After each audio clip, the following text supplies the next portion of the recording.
É un traballo moi serio, cos compañeros traballase moi ben, o que é moi como solitario, síntese sin a familia, sin os amigos, con distinto idioma, eso é complicado. Ao principio botei moitas lágrimas. Naquele momento tiñan meus pais un problema económico.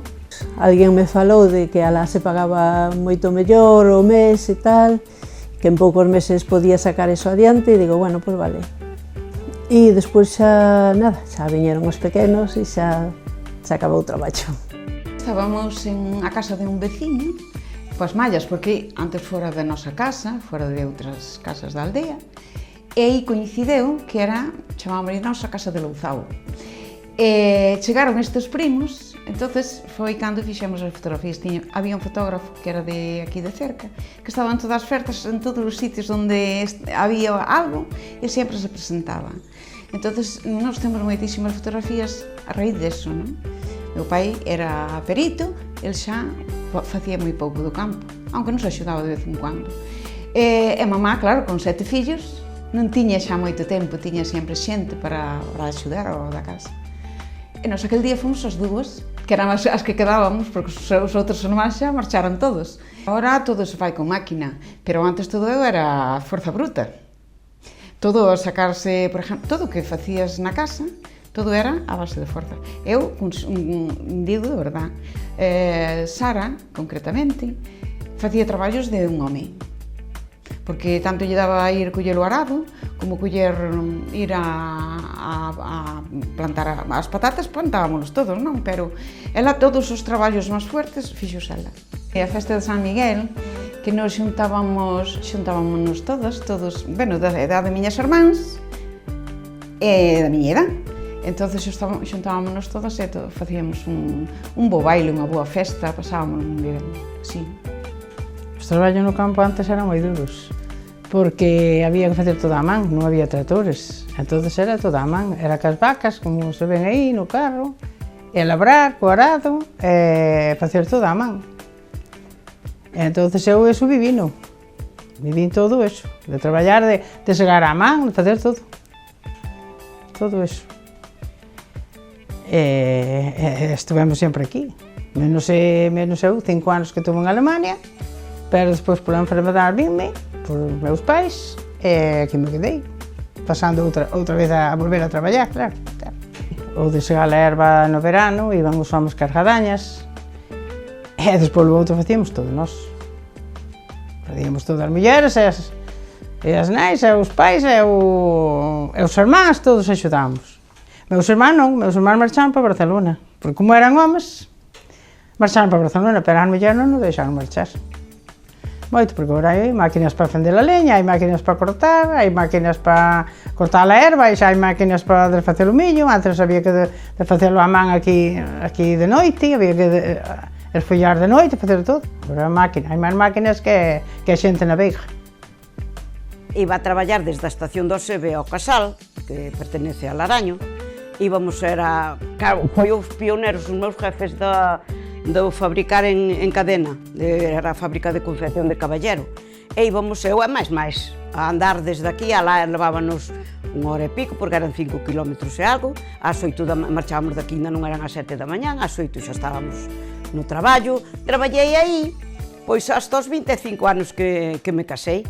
Despois estuve na casa, como 12 ou 13 anos, e volveron a chamar os mesmos jefes e volvín a traballar con eles. Por exemplo, cando eu empecé a traballar, non había, nin había sábados, traballábamos o sábado, non había pagas extraordinarias, non había nada, aí mellorouse moitísimo, pero vexo que agora todo o que se conseguiu está sendo para atrás. É unha foto de miña avoa, Aurora, que estaba nun baúl perdida.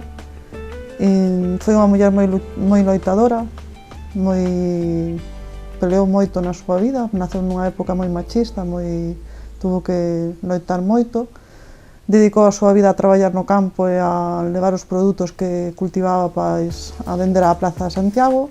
Pois levaba a súa cesta de mimbre, cas cousas na cabeza que plantaba, ca pesa nunha bolsa, e e ela se iba para a plaza de Santiago a vender, e xa tiña as súas clientas fixas, e lle levaba pois flores tamén, así.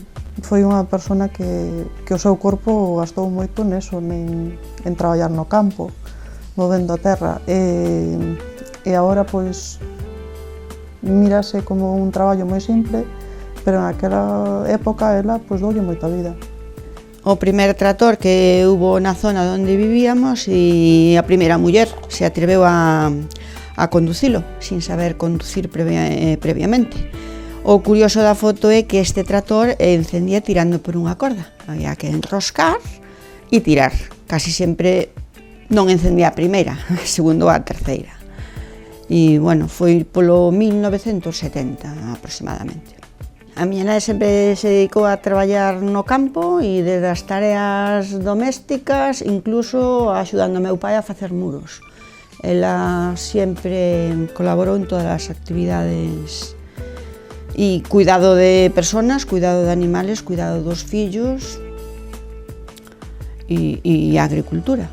O papel de miña nai sempre foi o cuidado dos seus animales, dos seus fillos, dos seus seres queridos e, por lo tanto, eu, pois, tamén teño que seguir co cuidado.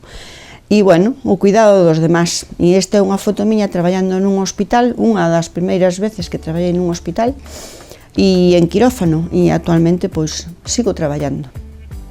Ahora traballo en unha UCI, pero o cuidado dos demais. Aparte de non salir de onde vivía e dedicarse desde que se levantaba ás 6 da mañán hasta que se deitaba xa moi entrada a noite, sin parar, pois eu teño un horario de entrada, un horario de saída, o que me permite dedicarme a outras cousas de ocio, cousa que ela non tiña. Ela empezou a podelas disfrutar cando, se decide xa aí coa neta, pois salir a dar, pero hasta entonces ela non se podía permitir eso. Pode haber 50 anos, o preto por aí ten que andar, 50 anos dos outros. Era o que había daquela. Xa sabe que a muller normalmente, a filla, axudaban os pais a traballar. Os homens xa daquela tiñan máis, agora non que tanto teñen homens como mulleres, pero daquela os homens xa iban a aprender un oficio ou estudiar ou tal, pero a maioría das mulleres na miña época poucas axudaban ou traballaban. Despois traballei 17 anos fora, moi ben, que me parecía que eran moitísimos cartos para min, moitísimos, acostumbrada a traballar na casa e non sacaba nada. Pero claro, a aldea, agora é suerte que co chico aí que teño, vou a Pestín, porque podo conducir, que senón que faz aquí metida? A onde vas? Aquí había, por exemplo, 4 vacas na casa, porque aunque daquela era así, 4 ou 5 ou 3, ou pero hoxe ibas e tiñas un caldeiro ou 2 de leite, mañán enfermaban de mamites ou que morría o becerro, que non tiñas nada, que hasta que tiñas os cartos no bolsillo non podías contar con nada. O resto sabías que viña o mes e ti cobrabas aquelo, contabas con algo, é moi diferente. Agora non teñen fácil tampouco a xente xoven, que tampouco non... pero os outros tampouco non o tuveron. Pero daquela conformabas a xente, vivías con menos, que agora non se vive. Agora fai falta toda a base de cartos, eu vixo por min tamén.